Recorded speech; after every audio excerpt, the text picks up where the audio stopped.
Denver International Airport stands alone, monumental on the high and wide Colorado Prairie.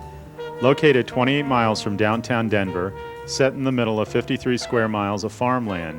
3 separate concourses, an administration building, and the main terminal create the central complex of DIA.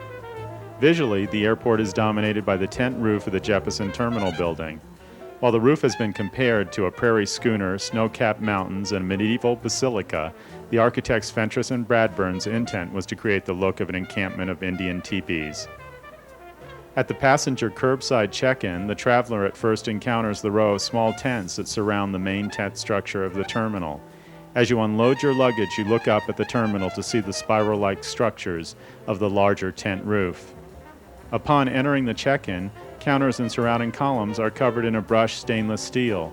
The awning above the counters is an elongated wing shape, and the floor, made from polished granite from Brazil, are all the design of architects Fentress and Bradburn. The terminal is divided into 2 halves, each exact mirror images of the other. We enter the Great Hall on the promenade level. From this vista, we can look up at the tensile membrane tent roof. This fiberglass membrane fabric is coated in Teflon. Large poles create the peaks in the roof. Skylights adorn the 8 highest of the 34 peaks. Through a series of tension and compression, the tent roof is held in place. At the south end of the terminal, the giant moorings can be seen. Inside, the translucent white roof creates a soft, ambient light which fills the inner space. Along the center of 2 of the sky bridges that link the west side to the east promenade, are the ceramic balustrades of Betty Woodman. Looking down at the floor on the main level, the pattern of an Indian blanket has been created by artists Ken Awamasa and Juan Quick-to-See Smith. We descend to the lower level, called the baggage claim level. This is the central mall, filled with retail shops and artist creations. The fountain, temporarily filled with a cactus garden, will house a water sculpture entitled Mountain Mirage by artist Doug Hollis. This mural by Leo Tanguma is the first half of a set of 3 murals that depict the children of the world in a universal quest for peace. Gary Sweeney's 2 large murals manage to add a little humor to what can often be the oppressive experience of travel. It's entitled America, Why I Love Her. Sculptor George Lundine's larger-than-life statue of L. Ray Jeppesen is located in the north court of the terminal building.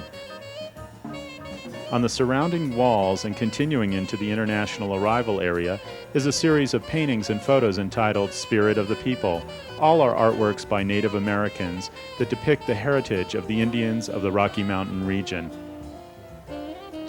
Leaving the terminal and reaching Concourse A is made possible by crossing over a large, arched bridge. The center of Concourse A is the home of David Griggs' narrative sculpture. This work soars from a tile globe through a series of railroad tracks up a titanium arch to a red shuttle which floats high in the 10-story atrium core. Traveling down the concourse, on the moving sidewalks, we see the streamlined, modern interior of the concourses and airline gates. The terrazzo and mosaic floors of Darrell Anderson and Barb McKee are located in the outer wings of Concourse A. The walking figures in tile by Anderson are best viewed from the mezzanine level above. The pattern which borders each of Anderson's portraits were designed by Barb McKee. As we take the train from Concourse A to Concourse B, the kinetic light air curtain made of metal propellers spin as the train hurls by. This truly kinetic work is the creation of husband and wife William Maxwell and Antoinette Rosato. At the center of Concourse B, located on a bridge which spans the 2 wings of the longest concourses, sits Alice Adams' glass and tube pavilion. At the center of the canopy is a coil of yellow Aragon light. Located in 4 places in the outer wings of Concourse B are the terrazzo floors of Carolyn Broxma and Mark Villarreal. Inlaid into the terrazzo are a series of miniature brass dinosaurs and other reminders of prehistoric Colorado. Located in Concourse C are 7 enlarged nature photos by Alex Sweetman. Clinging to the sides of the core of Concourse C are the 2 sections of Michael Singer's gardens. Looking down to the subterranean level in the train loading area, we can see the floor, which Singer also designed. Lenny Schwendinger's tunnel installation is entitled Deep Time, Deep Space, A Subterranean Journey. We arrive back at Jeppesen Terminal and ascend on the escalator. Overhead are the metal folded planes of artist Patty Ortiz. The planes float against a mountain mural background created by architects Fentress and Bradburn. Now let's have a closer look at some of the art and architecture.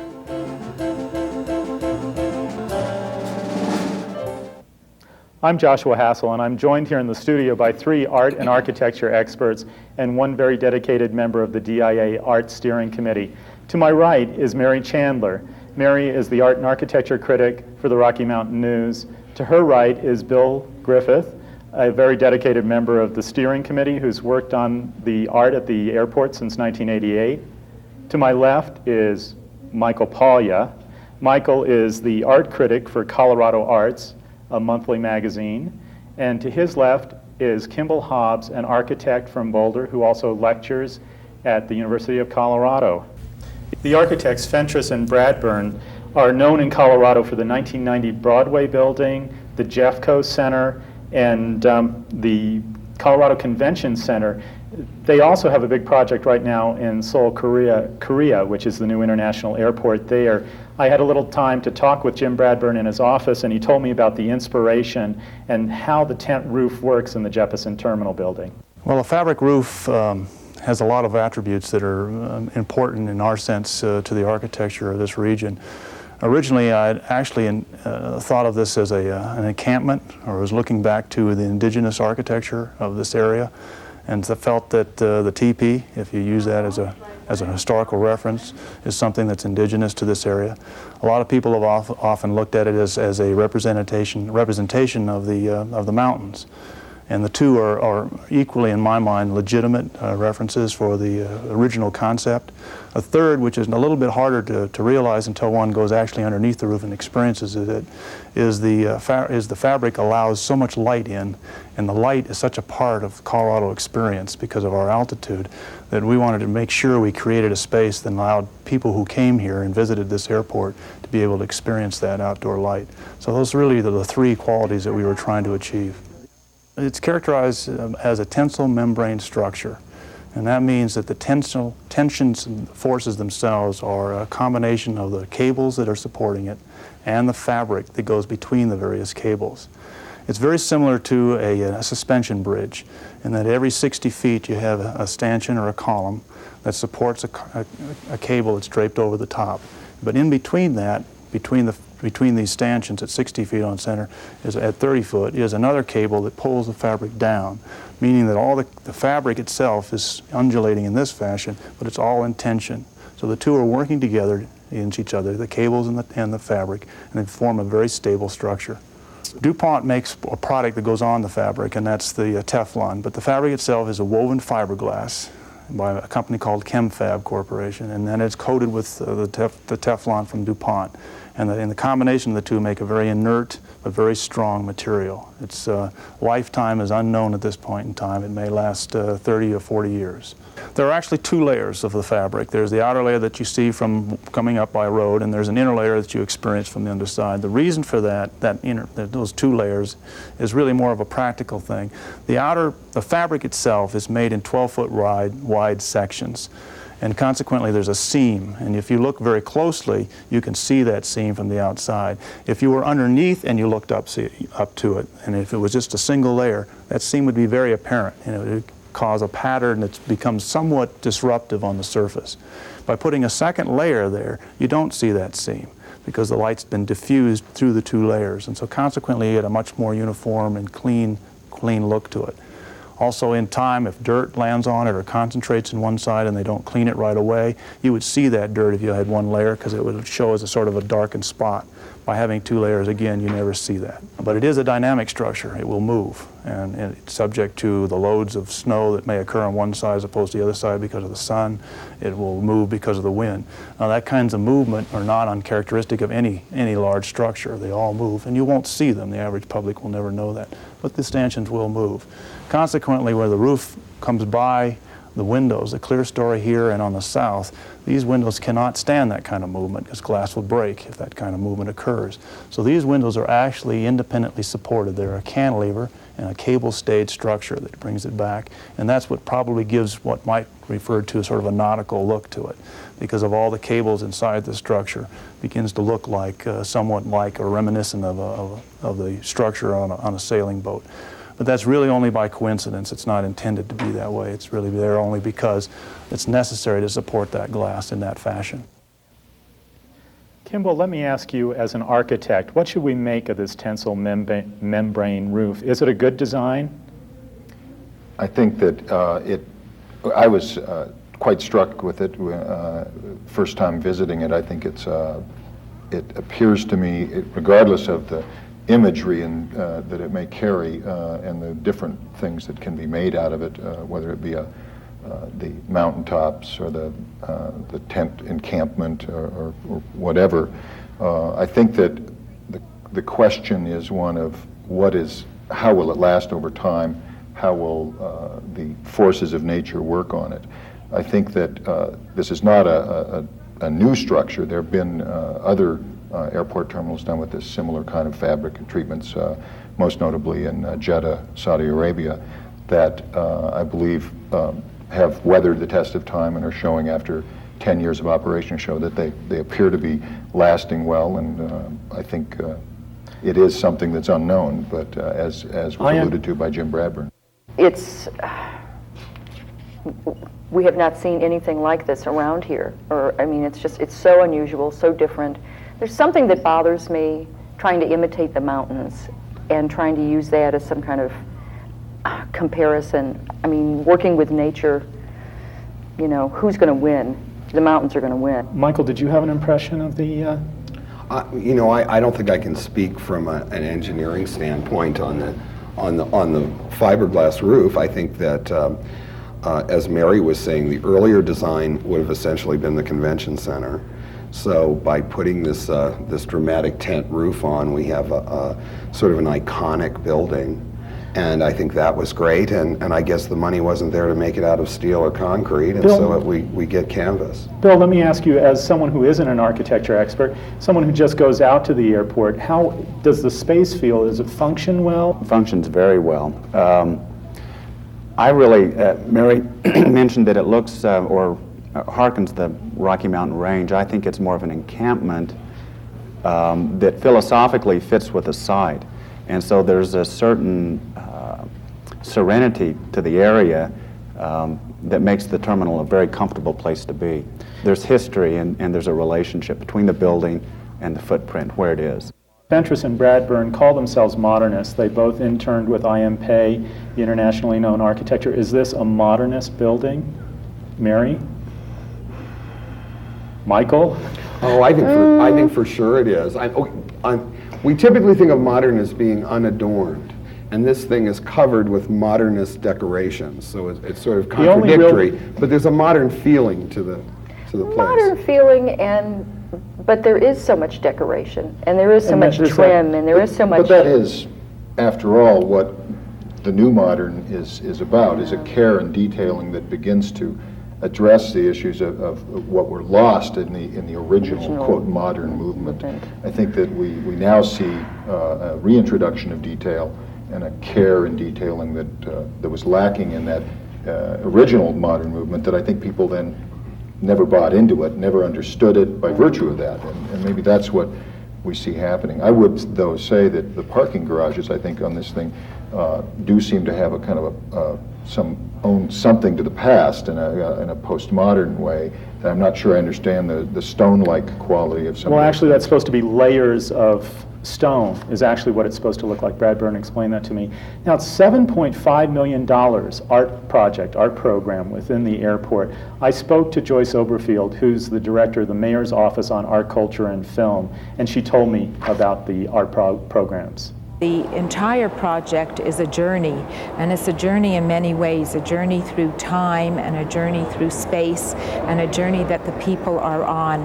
And so we want to allow the people who never leave the airport to get a feeling for Colorado and the cultural diversity of the people who live here in our state and our city.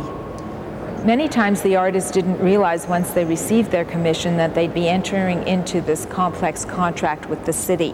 A lot of the commissions were for amounts of $500,000 or close to that amount, and they are considered a contractor to the city. Just as they've been asked to hire professional engineers to stamp their drawings for structural safety and to work with architects in planning some of their work, they also have to, and it's advisable for them to have an attorney to read their contract and advise them personally and act on their behalf with the city. When the artists propose the project that they're going to do, at the same time, in order for the city to accept it, they have to submit a budget.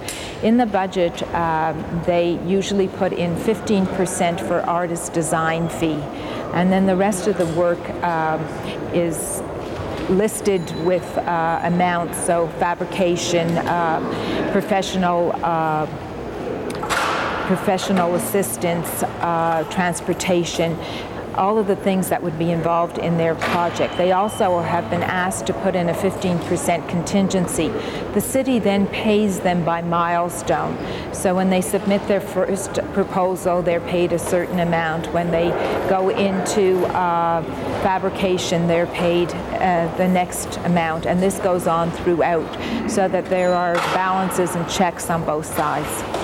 As you know, this project is a mammoth project. There have been many architects on board, many construction companies and subcontractors, and there was a lot of coordination. I think that each artist handled the project on their own, coordinating with the city and the architect that was responsible for the area in which they were working.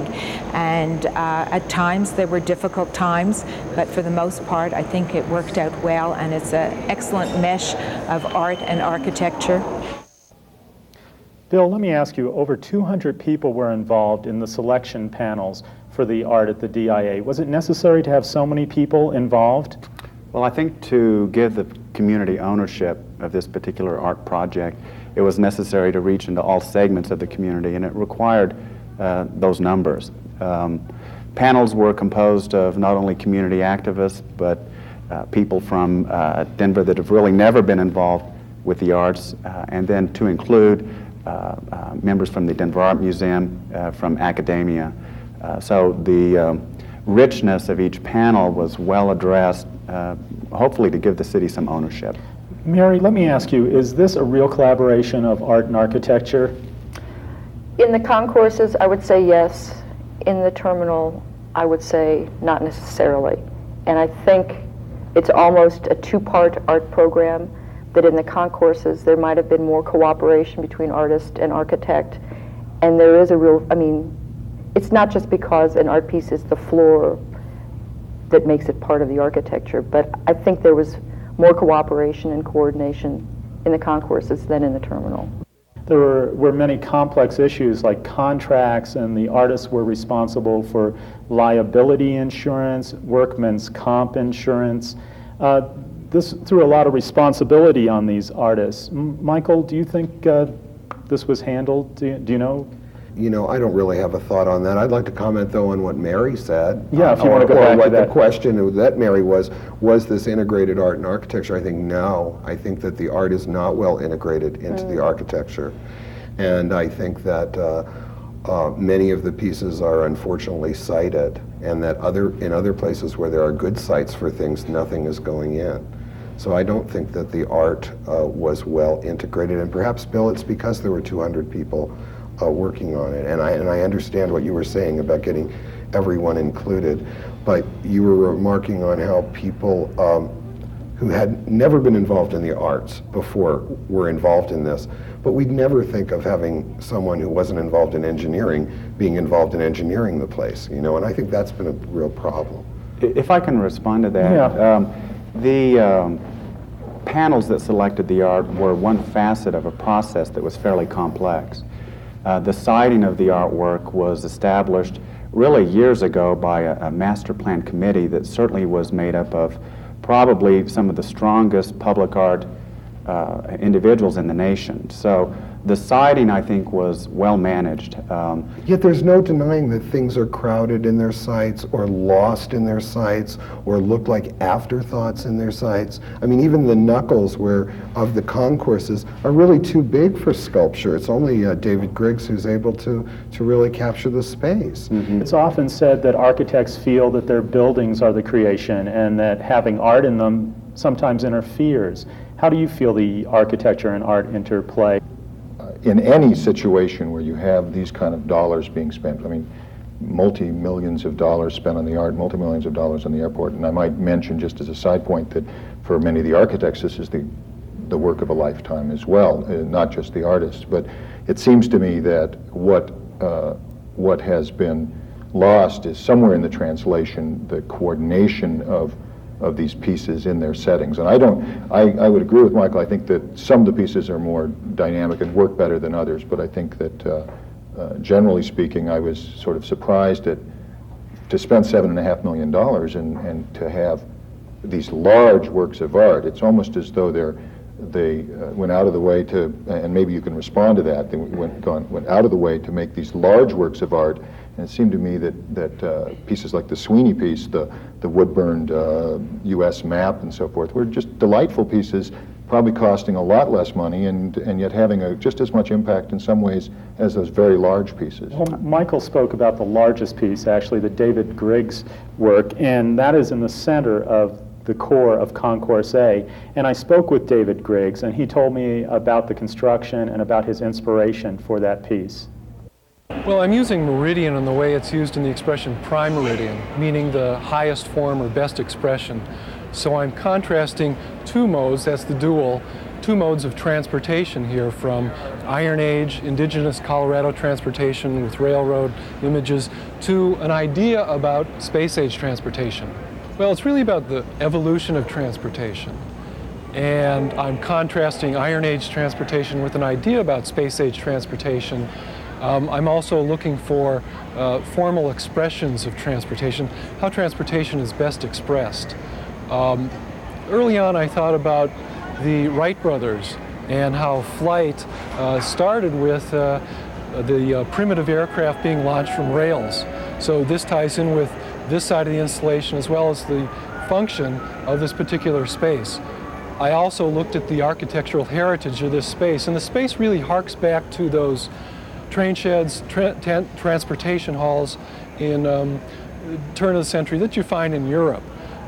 So I wanted to tie into the function of the space, and this being the modern kind of rectilinear equivalent of that space, look at vaulting the space with the titanium arch the way those spaces have vaulted skylight. We had a design team which consisted of an architect, an engineer, and a lighting designer. And the general contractor, of course, was intensely involved in the fabrication and installation. The piece took over 3 years to design and fabricate, and the installation took about 5 months. Michael, as a work of art, what do you think of Dual Meridian? I like this piece, and as I had said earlier, I think that this piece is the only piece that was able to deal with the ungainly space of these sort of almost greenhouse connectors. And I think that the piece also, from the standpoint of being about transportation, gave it a depth of interest. And it was a wonder that all the work there didn't have transportation or trips as a theme. Mary, what did you think about this piece? I like the Griggs piece a lot because it not only works in that space, but because the interiors of the concourses are this sort of plain Jane vanilla. I mean, the light is great, but there's not a lot of real personality to the interior of the structure. He has color, and there's a little bit of whimsy, and he's looking at the future and the past of transportation, and the granite globe area is just gorgeous. It's great. Kimbel, what do you think as a construction, the David Griggs? It sort of shocks, and I like that about it. I think as I walked up and looked at it, I began to my stomach started to do flip-flops, and I think that's how I feel taking off in a jet plane. So perhaps it does exactly what it's supposed to do. Well, Leo Tanguma, who's a Hispanic Colorado artist, dealt with something we don't see much in the airport, and that's social issues. And in his mural, which he explained to me in this next piece, he told me a little bit about that. This piece and another accompanying piece together try to depict, on the instance of the first mural that's not shown here, the abuse of the environment. It's a mural 15 feet by 11 feet.